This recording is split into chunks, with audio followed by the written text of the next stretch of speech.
everyone. We are back with another episode of Life and Law. And today we have our special guest with us is Chad Peace. Thank you so much for joining us. Thanks for having me. It's my pleasure.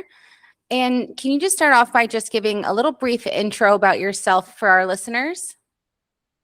Yeah, I'm from the West Coast, live in San Diego. I usually go on these shows, talk about my work as an attorney.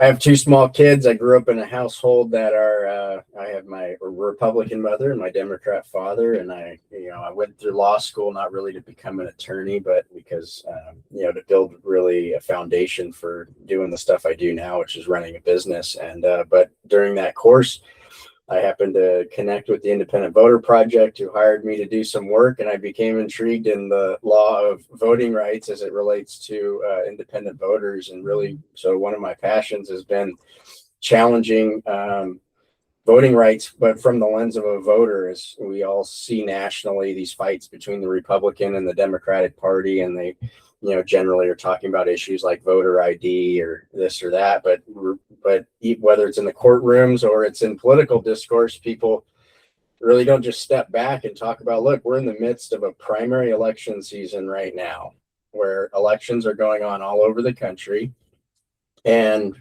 who gets to run in the general elections being decided by voters all over the country. Yet a lot of Americans who are registered to vote are not allowed to participate by law, simply because they refuse to join a political party. And so that's really the basis of the legal fight that we're up against. Both parties have really insulated themselves from these challenges, don't like our challenges. And so those are one of the fun things we do. And Connecticut's really, where you're based, is really a home of one of the precedents that is often cited in these cases. Is this, when an independent voter brought a challenge in Connecticut several years ago in the Nader case, they said, well, if you want to vote in a primary elections, you should simply join a party. And our argument is, well, that's a violation of the First Amendment right of association. I shouldn't have to join a party to vote. And so that's what we're challenging here with the Independent Voter Project. And I don't know, that's my introduction as it relates to my legal work that I do. Awesome. And so is this something that in each state or in various individual states, you're doing different things? Yeah, I mean, we're based in California, so as the Independent Voter Project, we're most well known for authoring what's called the California's Nonpartisan Primary Initiative, which most simply, if you're not following politics every day, it sounds like a mouthful, but it's really simple. The purpose of most primary elections that are paid for by taxpayers in most states is not to elect somebody that's going to represent everybody better.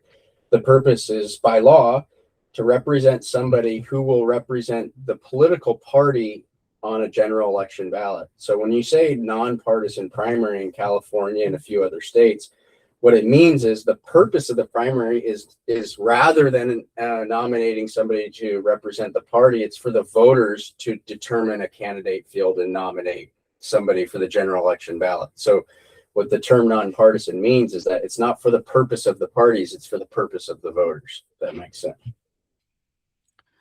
And so do you think that the fact that in theory we can have more than two parties, even though that's like theoretically what the system would allow, do you think that the fact that the two-party system sort of is what it is a major issue in politics today? Well, I mean, yeah, of course it is, because right now, 45% of, according to the last Gallup poll, of voters consider themselves independent. We just ran a poll in New York along with a group called Open Primaries, asking voters who are registered as Democrats, why are you a Democratic voter? And more than half of them said they're not really Democrats. They only registered as a Democrat because that's where they need to vote in the primary election. That's the only really meaningful vote that they have. Most of them were most of those voters who said they aren't really Democrats said, I'd prefer to be independent, but in order to vote in the primary, I have to register as Democrat. And then there were some that even said, I'm actually a Republican, but my vote doesn't matter in the Republican primary. So to your point, like, yes, in every state and every municipality, they have their own unique election laws and everything, but it's something that we have to confront, especially the younger generations are increasingly not defining themselves as, oh, I'm a Democrat or I'm a Republican, is that our election laws don't reflect that reality at all. And I think that's why you actually see the parties, they still have as many offices. Most of the candidates are all Republicans and Democrats, right? But voters are becoming disaffected with associating themselves, and it's because the election laws are designed not to serve the voters. They're designed to serve the folks in the parties, and there's less and less of them every day.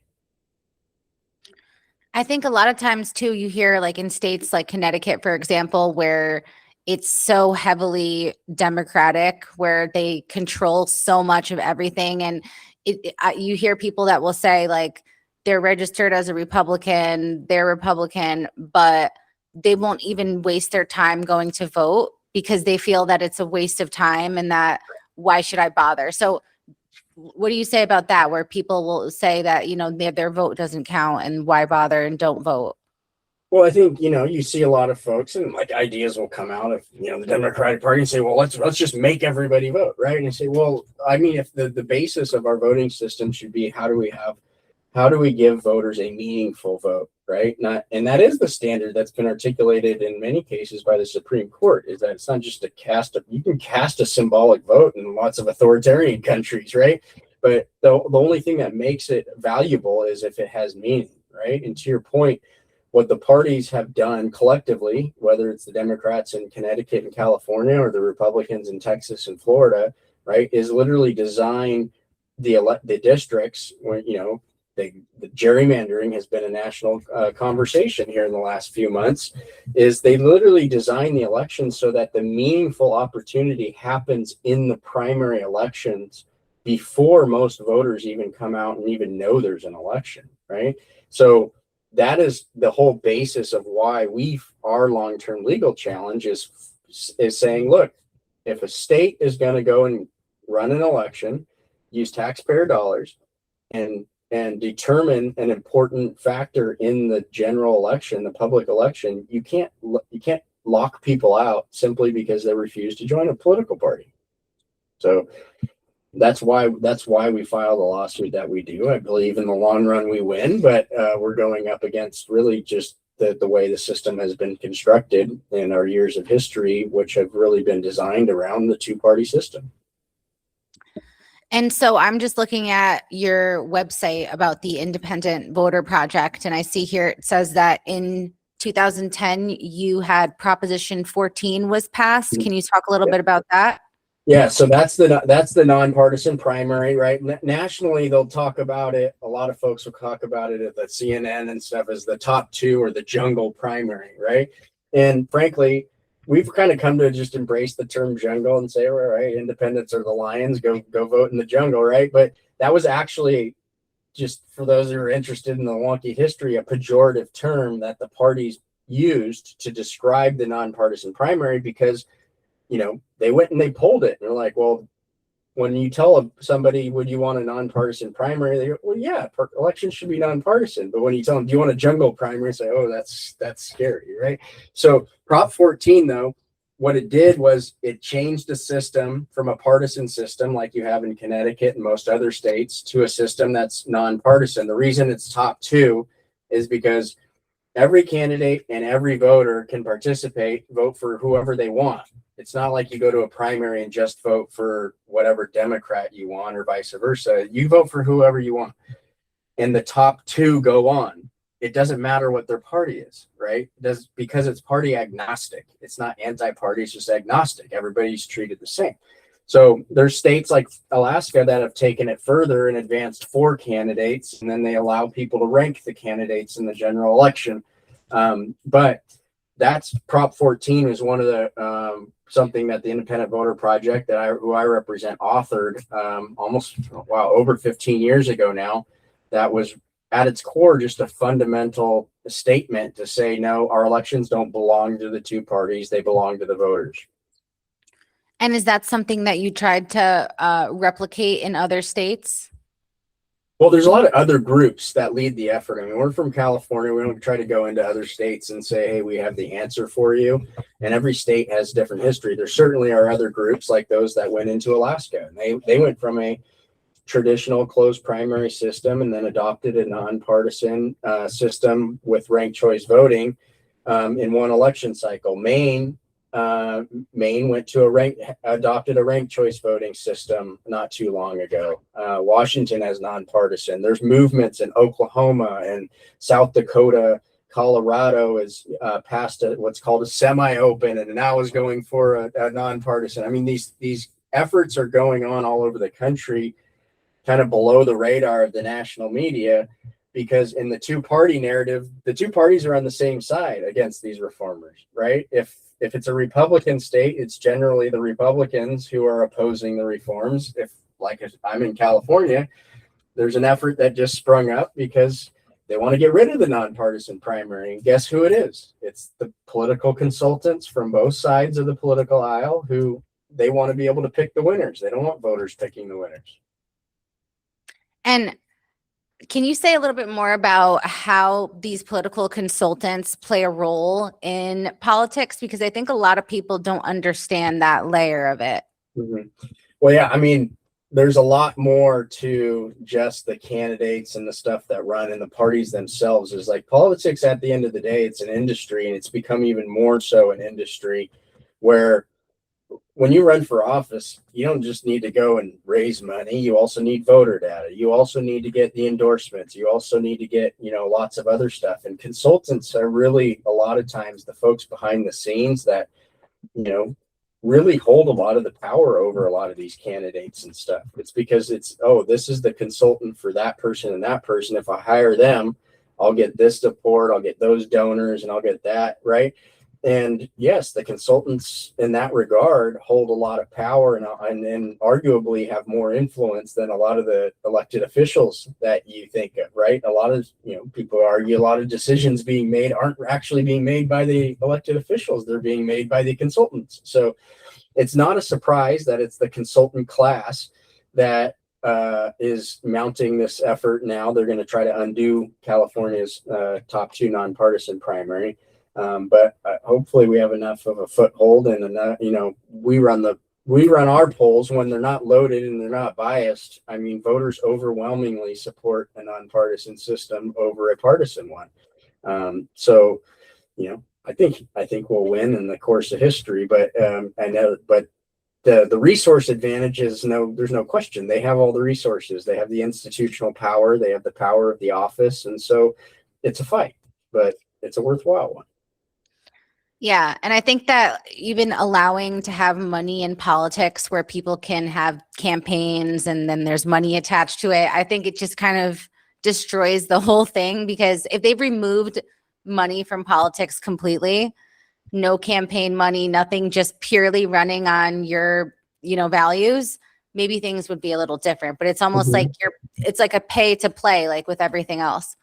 Well, yeah, and the question is how you do that. I've always argued that money has a diminishing value as you expand the electorate, right? And that there is a relationship between money and politics and the issues that I'm talking about. Like we helped pass what's called the End Super PACs in Maine, which is an initiative that limited the amount of money you can donate to an independent expenditure committee. Now, a lot of people who are familiar with politics say you can't do that. The Supreme Court said you can't. Well, we know that. The reason we passed the initiative was to force the legal issue on a different question so that we could challenge an existing precedent at the Supreme Court. But stepping back to, the way we construct our elections, right? Well, if you're going, so I always explain it this way. If you have a bunch of money in the marketplace and you're trying to sell diapers, right? Well, I can narrow my audience to, I'm probably going to sell it to new parents. I'm going to probably go maybe some grandparents or something, but that's who I'm going to target. Now my money is more effective because I narrowed my audience.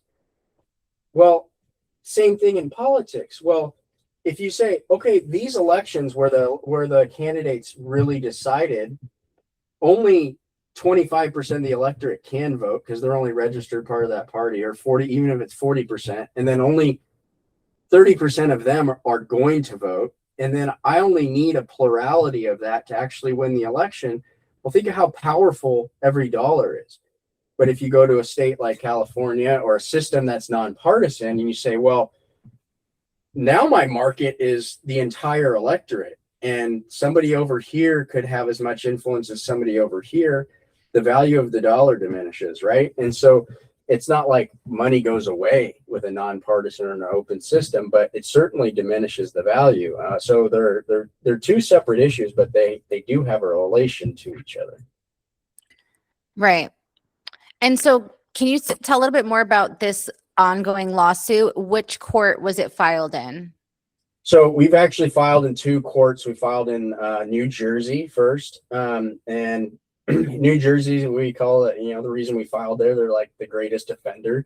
In that case, you have half of the electorate not just half the electorate, half the people that took the step to register to vote. We know there's a whole set of people who don't even take the step to register to vote, right?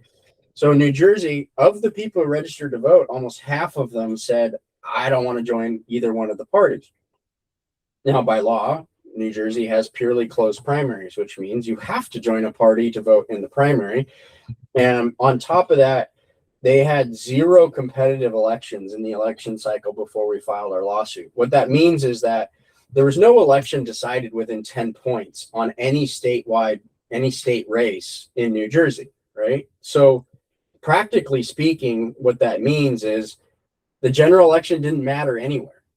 The candidates were actually elected in a primary, right? So we filed a lawsuit there, and our argument is the same one that we make today, is that the state of New Jersey can't take an important stage of the public election process using public dollars and exclude a member of the electorate, of the public, simply by virtue of them saying, I don't want to join a political party. And it's a First Amendment argument, right? Under the First Amendment, we have the right of association and we have the right of non-association. So that's as simple as how much I can simplify the case. And then where it stands is the Third Circuit ruled against us, and this isn't verbatim, but it's pretty close to what the judge said was, when voters are confronted between a choice of whether to vote or whether or not to join a party, the voters should simply join a party. That's our legal precedent in the United States of America right now, right? Which is why our long-term legal strategy is to get the Supreme Court to pick that question up. So we filed the same issue in California, which you might say, what do you mean? You already changed it in California. Well, California presidential elections are still run under the presidential. Presidential elections are actually a whole different set of elections, right? And then, but this case was also filed almost exactly like ours by a retired attorney out of Florida, filed a case, the most recent case, and brought it all the way to the Supreme Court. And we filed what's called an amicus brief in the Supreme Court. It's a friend of the court brief. And in that case, the Supreme Court picked it up to conference. So just to shorthand it for listeners that may not understand the Supreme Court process, for every 1,000 cases that get filed to the Supreme Court, maybe one of them actually gets heard. Well, for every 1,000 cases, maybe 10 of them go to conference where they get discussed about whether they might actually be heard. So our issue, in part because it was now the third case that we knocked on their door, our issue was taken to conference. Now, it didn't ultimately get selected, but that's why we just keep doing it. So we'll be filing one here, and probably within the next year or so, we're going to file at least one or two more of them. But it's a long-term legal fight. In the meantime, we're working with other organizations across the country of just raising the issue and getting people to understand how elections are actually working, and that frankly they can change it, right? But if you just disenfranchise yourself and say, I'm not going to vote, well, that serves the benefit, the exact benefit of the folks who don't want you to be heard. They won, right? They won. You just walked away. So the only way you can beat it is to stay engaged. Maybe you don't have to join their party, but you can find other folks around the country who are making hay of this and have changed California laws, have changed Washington, have changed Alaska, have changed Washington, D.C., and are in a big fight right now in New York. And so these things are going on. And believe it or not, there's a growing group of folks who are, it's not even anti-partisan. It's not anti-Democrat. It's not anti-Republican. It's just folks that genuinely care about the process and are seeing that, look, neither side is an angel on this. In fact, they're in bed together on this issue. And the only way that it gets advanced is if we get together and speak up. Yeah. And I feel like a lot of people have this mentality like that they're only just one person. I'm just one person. I'm just one vote. It doesn't matter. And it's not just with voting. It's with everything. People think that they can't do much because they're just one person. So I'll just do nothing. And then if everybody has that mentality, there's this mass issue where nothing is getting changed. And I think we have seen recently in some years, in the past few years, some states and counties and areas that were primarily Democrat or Republican that completely flipped. And so sometimes people think, no, it's not possible. It's been like this for so many years. We'll never have a change. And then it does happen because people actually go out there and, vote and get involved and put themselves out there. So I think that's good. And now, so for this New Jersey case in the Third Circuit, is that still pending to be heard in the Supreme Court, or technically, it's been denied, but technically the Supreme Court can pick up a case whenever they want because cert's been filed, right? But the cert has been denied, just like it was denied in the Florida case after they heard it, right? But the issue's still live. It doesn't mean that you've lost or that it's over, but for us, like I always use an example of when in politics, everybody knows that it used to be a huge fight. Gay marriage used to be a huge fight every election cycle. Do you support it? You put it right. And the issue was finally settled when the Supreme Court said, can't ban gay marriage. I don't care what side of the issue you are on, but the Supreme Court kind of settled that. And then all of a sudden that didn't become the big issue every election, right? So that Supreme Court case, like the first one, that case was originally filed like 30 years prior, and it wasn't that case. It was a collection of hundreds of cases over 30 years, right? That the Supreme Court finally said, okay, we got to take this up. I mean, it's an issue in every election. We've got all these court cases going in different directions and different things. Like, we got to finally make a decision. That's how our legal system works. And, there's an argument say that's how it should work, right? I'll let it develop and all. So we're at a very nascent stage of an issue as you think about what if the Supreme Court ruled on that issue today, frankly, are we ready for a decision to say 37, actually more than 37 states have to completely change the way they run elections, right? From, that's the Supreme Court saying that. So my point being, the issue's there. It's been put on the table. In fact, it's there enough that the Supreme Court, for whatever reason, decided to take the time to at least consider it in conference. But whether it's 4 years or 10 years or 20 years, right? That's how long it could take until they ultimately decide this is the right time for us to hear the issue and decide the case. But I'm very confident at some point they will. So essentially, until and unless they specifically say, we rule this way about this specific issue, it could still remain up in the air to be addressed at a later time. Yeah, it'll be correct. And at a national level, that's where it is. And because in the Third Circuit, the ruling saying voters should simply join a party, that's basically saying the status quo, we're going to defend the status quo. And as it stands now, just, you got to join the party. Sorry. Another circuit, right? There's several circuits, right? So the Ninth Circuit or the Fourth Circuit could rule differently, right? And they could decide, no, this is American's legal system. You shouldn't have to join a party to have the same voting power as somebody else. And they could vote differently. That would be something that would accelerate it to the Supreme Court, because now you have conflicting opinions in circuit courts, which is one of the largest drivers of the Supreme Court's picking up a case, right? So it's certainly a very live issue still. And, you know, I think as time goes on and you see voter registration statistics showing people leaving the parties, combined with just the level of hyper partisanship, I think people are just getting exhausted by it. That, you know, it's that all goes to what's called the ripeness of the case for the court to be saying, okay, now it's time for us to step in here, because you know what, we gave the political system an opportunity to solve it. They can't solve it because it's run by the very people who are being challenged in this case. And so we got to take it up. And I was just looking up a little bit about that case you mentioned in Connecticut. Is it the Nader versus Schaefer case? Yeah, you got it.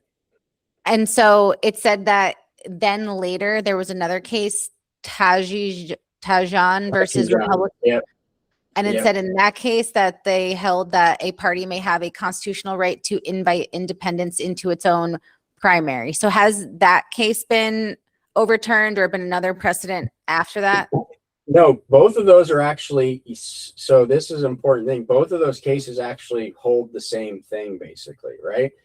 Because it's through the eyes of a political party, right? So when we're not actually challenging the Nader case, and then there's another case, Democratic Party v. Jones, that's in that same line of cases, we're not actually challenging them. But what's most important in a lawsuit is the question that's asked among which parties, who, not political parties, but which sides are in the courtroom, right? In both those cases, right, the question relates to, in the Nader case, it's an independent voter said, I have the right to vote in the Republican primary, right? So who's the person being challenged is the Republican Party. And you say, well, no, it's our primary. No, you don't have a right. I actually agree with that. Tashijan is kind of saying it in the reverse. The state said you can't allow this independent voter to vote, and they say, no, I'm the Republican Party, I can let whoever I want. And the Supreme Court said, yes, that's your right. Those are both questions you're asking through the eyes of the political party, and as it relates to the rights of a political party. Our lawsuit's asking a fundamentally different question. We're not asking to vote in the Republican Party. We're not asking to vote in the Democratic Party. We're saying, I'm a voter. I need to have a right to vote in the state's election process, right? If you set up a Republican and a Democratic primary, well, you need to set up a place for us to have a meaningful vote, right? You could do that in a nonpartisan. You could have a separate primary. You could have there's probably a million ways you could devise a system that treats everyone the same. What you can't do is say, I'm going to have a Democrat one and a Republican one, and you know, I don't know what to do with the rest of you, so you just wait until the general election, right? So that's the distinguishing factor. That's what the Supreme Court, or frankly, none of the courts have ever really addressed that question, which is why we're asking it. Right. So it's almost like you're looking at it from the rights of the voter, not from Correct. the party. Right. We're not saying where's the limit on the party rights. We're saying where's the limit on the voter rights, right? Because right now you're limiting it before we even get to the ballot box. Right. So it's arguing that the voter has a constitutional right to vote in the election for whichever party they choose, regardless of their affiliation, regardless of the voters. It's a different question, right? So you're saying, we're not saying that the voter has the right to vote in a party's primary. Any party's primary accepts the premise that the parties have some entitlement over a taxpayer-funded important stage of the election, right? We're saying the voter has a right to vote in the state's election process, every important stage. So if you're in Connecticut and you say, well, the first stage of our election process is the primaries, I'm a voter, and you say, well, where's my opportunity to participate? If you set up a Democratic and a Republican primary, okay, you can say if those are the only two options, then the only way I can exercise my vote is to vote into one of them. But there's other ways the state could create a system. They could create a nonpartisan one. They could create one that says, here's the Republican primary, here's the Democratic primary, and here's the primary for everybody else, right? So it doesn't say that you have to devise a system where the only mechanism to vote is within a political party's primary. It's just saying you have to create a system that there's room for everybody. And if you set it up in a way that the only way a voter can participate is to violate a political party's right, well, then you got to go back to the drawing board and make a better system. That makes sense. It's a little bit more complicated, but I understand exactly now after you explained it like that. Which is why it's tough, because we've accepted. I mean, that is why it's so hard, because our concept of primary elections is so embedded in that they serve the Democratic and Republican primaries, right? That we don't separate that from the obligation of the government, the state, to provide an election process for everybody, right? Which it makes sense is that we brought those primary elections in at the turn of the progressive era when most people did. If you voted, you were a Republican or a Democrat, and that's how people define them. And they were bringing the process into the public by creating these primaries. Well, we're 100 and something years later. Times have changed. People don't think like that. They don't act like that. We're not Republican families and Democratic families like we were before. And the more we move away from that kind of identification, the more the consequences compound in the outcomes of the elections of being more and more partisan, because those are the only people that are left. Right. And so you also mentioned that you are a licensed attorney. What type of law did you practice, or do you, if you still do any at all? No, that's all I do. I'm serious. I don't make a living doing litigation. I always joke that I'm the only idiot that got a law degree to lose money and do stuff like nonprofit voting rights stuff. But like my day job, I do digital communications. One of my longest clients is the Independent Voter Project, which is why I have a passion for what they do and file lawsuits on behalf of them, because I have a law degree and I care about this issue. I've done some little things here and there, mostly helping a friend, or I did an arbitration case for myself. but like, yeah. And obviously, in business and stuff, for the people who run as attorney, I think, I just never had a desire to go work in a big firm and be a quote unquote lawyer. But I guess you could also say technically every day is a lawyer. I've never paid anybody to write a contract or review a contract, or, there's all kinds of stuff you can do. So I'd say I have a general practice, and it's generally used to do all the things in my business that I don't need to pay an attorney to do. So you're pretty much like the in-house counsel for the Independent Voter Project. And yeah, I am. I am the legal counsel, right? I also do their digital communications. So I enjoy it. And so is it, are there any things coming up that you wanted to tell the public about? Any exciting updates or things to look for going forward?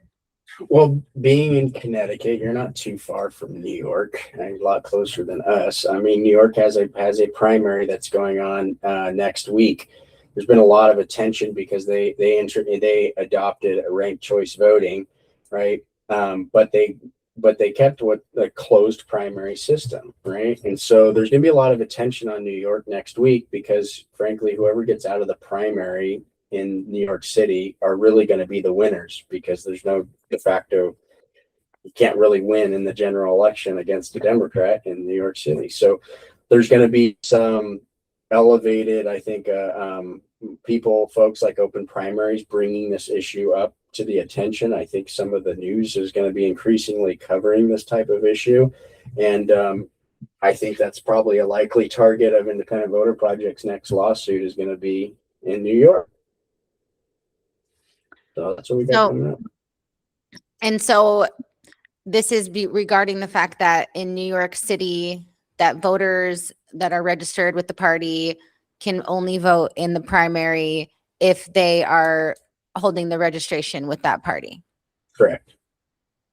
And it looks like the early voting ends on the 21st and primary day is on the 23rd next week. Correct. Right. So there's going to be some folks, holding demonstrations and things like that, really just to bring the issue to the attention of the media and other folks who they cover these elections. But really, do we step back and say, wait, why do we run these elections the way that we do? Isn't there a better way to do it? And maybe we'd have better outcomes and more people would be more confident that the representatives actually represent them if we conducted elections in a more fair way. So do you think that maybe they just try to make it look like they're doing things to make it more fair, but in reality, it's in practice, it's not really what it intends?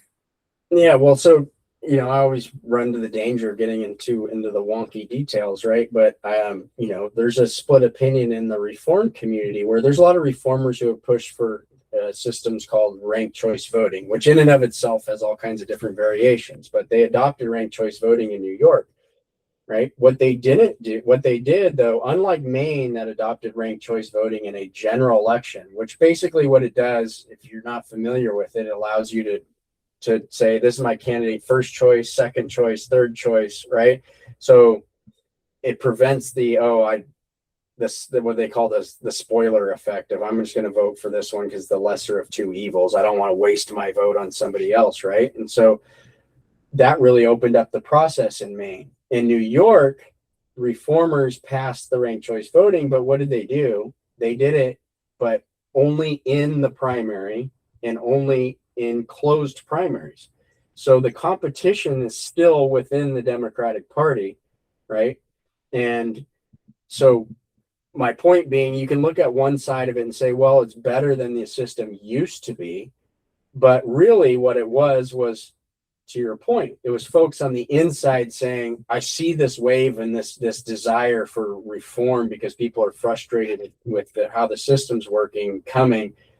So why don't we just take what they want to do, but then we'll only do it like this so that the effect of it won't really be, right? So it won't really create competition amongst our party, right? So it's a little bit of virtue signaling, so to speak. But, but that's also a step towards a better process and starts the discussion, which is why now the highlight is on the fact that, okay, we did this, but you still have this major issue of monopolizing the first stage of the election process. And I mean, you're the Democratic Party, you control this sound, we could change it overnight. So if it's not you blocking it, who is it? Do you believe that part of it is this strong desire for them to exclude independent voters? I think it's to exclude people that they may not know how they're going to vote and may not vote in the same way that they want, right? So it's just it's a security issue for them, right? It's, hey, I know I can win this system. I know I can stay in control and in power with this. And if we let these independents in, I don't know what they're going to do. Maybe they're going to throw me out. So I don't want. And so do you think that, what do you say, like in states where maybe they're able to still vote in like the general election, but not the primary, and that some people might say that that is good enough? Do you think that that's not good enough because of the fact that it's eliminating those options? If you tell a vegetarian you can have either a beef hot dog or a bison hamburger, you can say that's good enough, right? Yeah.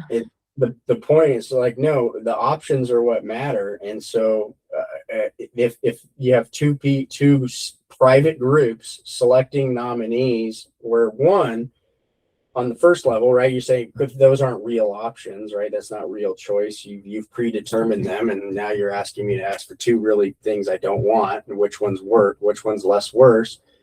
But two, going back to the gerrymandering point, the reality is you don't even have an option, a choice between two, to your point about Republicans in a heavily Democrat district in Connecticut, right? You still, like, that vegetarian may select a burger, but they're still going to end up they're going to get the hot dog because the election was predetermined by the carnivores, right? And that's the reality of our system is, at the end of the day, I think the electorate, the media, the politicians, everybody just needs to ask themselves, where does the right to vote derive? Does it derive by me being a citizen, or does it derive when I decide I'm going to join the Republican or the Democratic Party? Now, years of history, political science, court cases have answered the question, and that the building blocks of democracy are political parties. I think our electorate, our American system, and this time, place, and time, I think most people want to answer that question a different way and say that my right to vote belongs to me and it doesn't belong to a political party that I don't trust and doesn't seem to reflect my values. Yeah, and it almost seems like they're trying to say that the political party itself or members of the political party have constitutional rights when it should be that the individual person has the constitutional rights. There's no constitutional rights for a party. Those are not a person. It's funny. Exactly. Well, that's the argument we make in court is that yes, political parties have rights, but they're only derivative of the fact that it's a collection of individuals. So if you don't first protect the individual right, you can't have party rights. That's literally one of the arguments we make to the court is you're saying that I can't vote because this group has this right to the election process. Well, this group only has the right by virtue of being individuals who hold a constitutional right to associate. So yes, and I think that's why I'm very confident, and people always go, well, you don't want it to go to the court now because it's a Republican court, or you don't want it to go then because it's a Democrat court. I'm like, I don't care. I don't care what the partisan composition of the court is when this issue gets taken to the court, because I don't think I don't know, maybe I still have some sense of optimism that I think that whatever the ideology that the Supreme Court justices actually do care, and that from whatever ideology they go and they step back and look at this issue, I don't know. I put my money on it. It'll be a unanimous decision in our favor, I believe. The only reason I think the Third Circuit that ruled against us wanted to vote in our favor, and there's a couple of things that jump out. There's a 3-court panel, but there's only one judge's name on the decision. You could not go look it up and find out who the other two. In fact, I don't even know who the other two judges. I don't remember. I argued the case. I don't remember. You can't find it because they didn't put their name on it. Second, it's an unpublished opinion, which says don't cite to this case, right? Third, they so clearly articulated the ruling, simply join a party, that, there's a reasonable interpretation. They said, here's the issue, take it up with the Supreme Court, but we're not going to be the ones.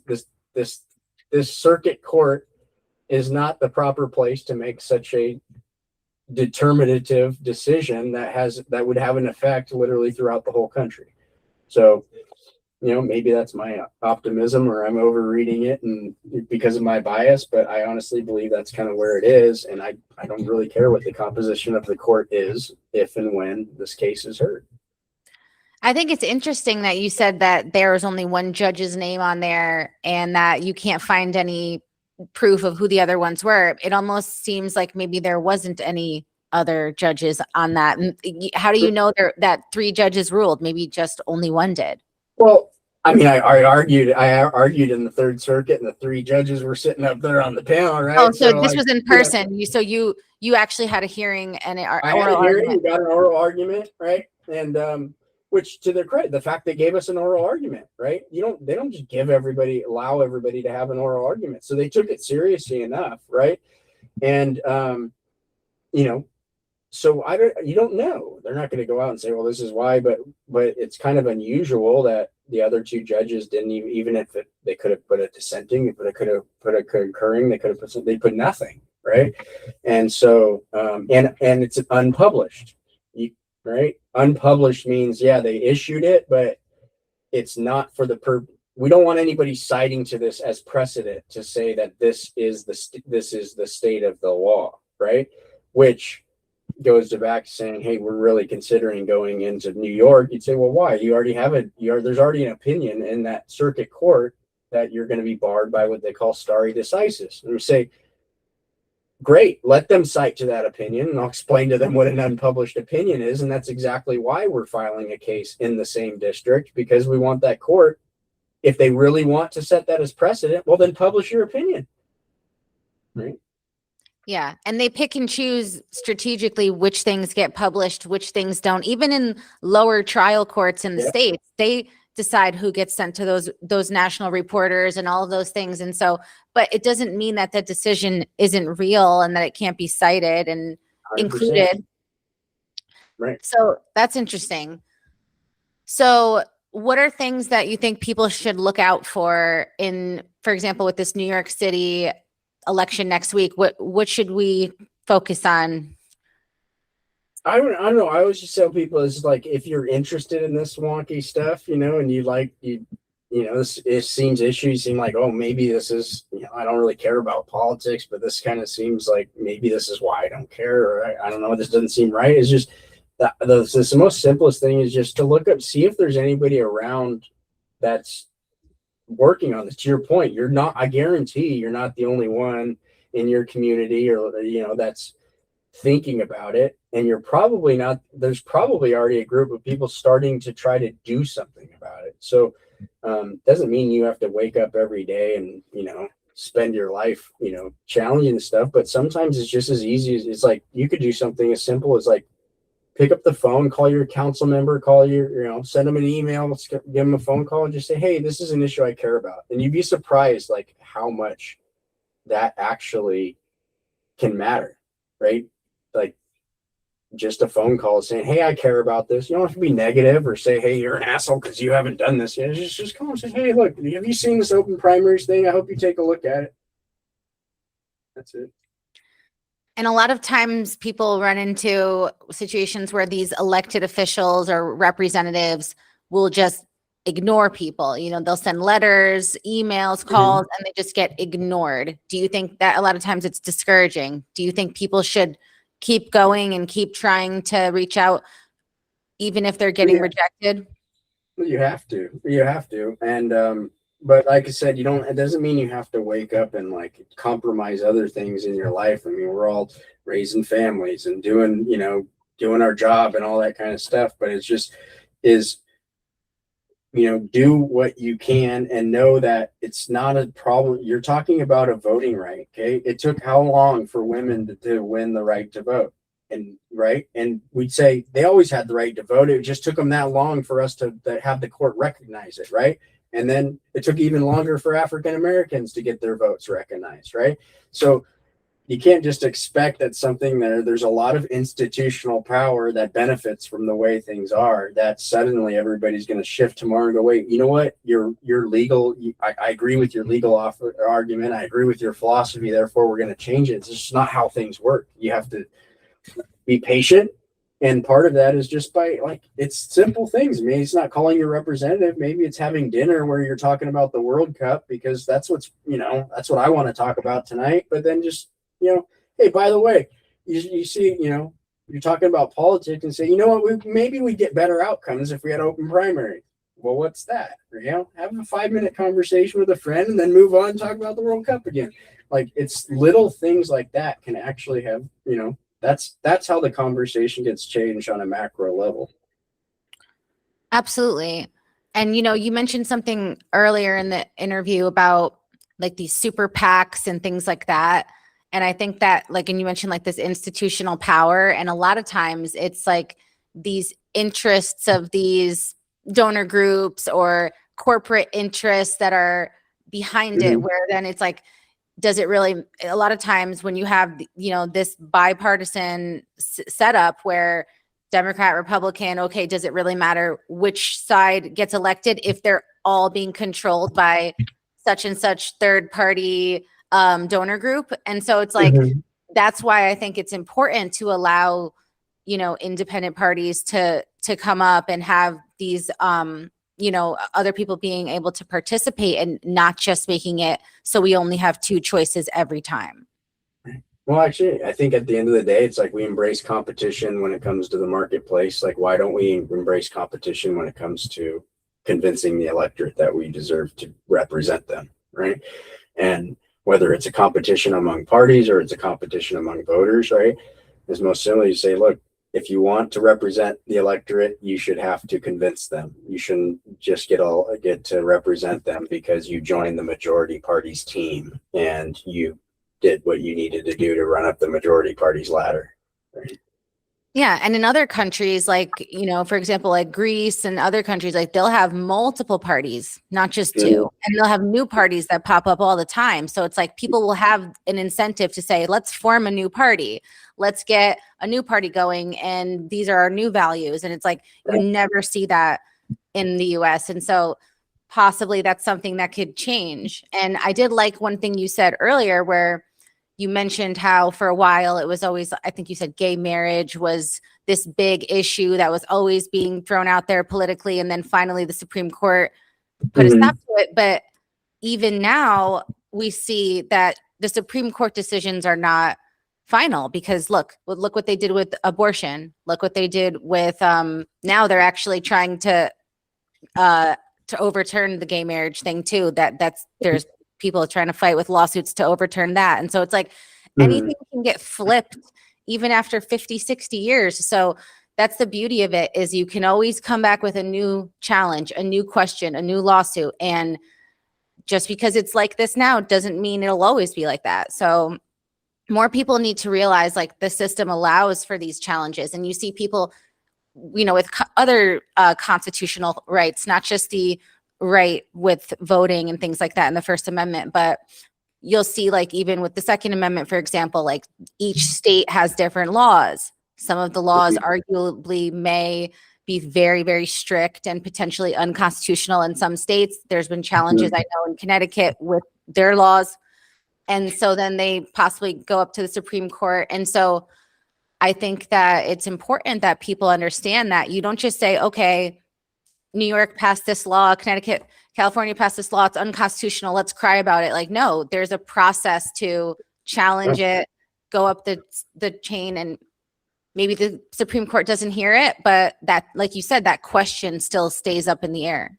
We should always keep asking the questions, right? And that's the point. Is like at the end of the day, we can have our political institutions, we can have our lawsuits, we can have all this kind of stuff. Nothing is going to. Culture is eventually going to win. Culture and society are eventually going to win and be reflected, right? And it may, you may stem the tide or whatever. But I'm bringing that point up because that's why I was saying in light of what our lawsuit is and the election reforms, like we're not only just, it's not like we have some novel idea or that we're going to win because I'm the greatest attorney in the world, because I'm not. I don't even practice day to day. All I'm saying is trying to get in front of society and say, look, society's already there, right? And the frustration we are all having with the election process is because of this. And that's why we're bringing this challenge. And, I think, whenever, if we collectively see that and the courts see that at the same time, right, then they rule in our favor. But to your point, that doesn't mean 200 years from now, I don't even know what the world will look like. And maybe it'll change again. Right. But yeah, or even 5 years from now, things can change overnight and the Supreme Court can just issue. I think they just said today, I saw something about people who are receiving medical marijuana or marijuana users are allowed to have firearms, where it was something where there was a lot of states saying, no, you can't. How and now long they ago would that have been unheard of? Exactly. Right? Exactly. Not that long, probably 5 years ago. Right. So there's always some new changing, and it's like, we're in some interesting times right now, but I think that what you're doing is great. And so do you have room for volunteers? If anybody listening wants to get involved in the organization, do you accept volunteers? Well, I'd say reach out to us at independentvoterproject.org. You can email contact it or chat at independentvoterproject.org if you're interested, and reach out. We also have a news website. It's called the Independent Voter News, IVN.us. And you can find us on social media by searching for Independent Voter. We're on Instagram and TikTok. I mean, we're on Instagram and Facebook. We'll be on TikTok soon. I'm older than I look. But just reach out. We're there. And then, there's, like I said, there's a lot of groups that probably, if you're in Connecticut or you're somewhere else, there's probably a group closer to your home that if you want to get involved in something that's going to have more impact locally, that's more of what we do is we'll connect you to them. And we do that all the time. Awesome. All right. Well, I want to thank you so much for your time and for coming on today and sharing everything with us. And if anybody wants to reach out to you to speak more, should they reach out to you through the website? Yeah, or email me at chat@independentvoterproject.org and I'll get back to you. Okay, awesome. Well, thank you so much. And I hope you enjoy the rest of your day and best of luck with everything. All right. Yeah, same to you. Thanks for having me. I enjoyed it. My pleasure. Thank you so much. Take care. Bye.